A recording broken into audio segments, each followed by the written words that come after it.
Hello friends, welcome to our channel. আমাদের বাড়িতে শ্রাবণ মাসে এক সোমবারে শিব পূজা আর নারায়ণ পূজা একসাথে হয়েছিল।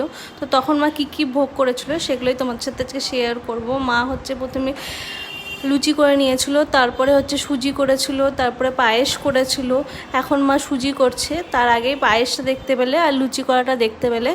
তো এটা আমাদের বাড়িতে প্রতি বছরই করা হয়ে থাকে, শিব পূজা নারায়ণ পূজাটা।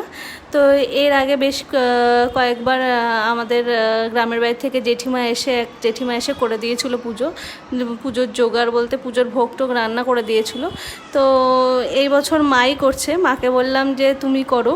তারপরে দেখতেই পাচ্ছ যে মা ডাল রান্না করে নিচ্ছে, খুব সিম্পলভাবে রান্না করছে, কোনো রকম সেরকম মশলাপাতি না দিয়েই রান্নাটা হচ্ছে।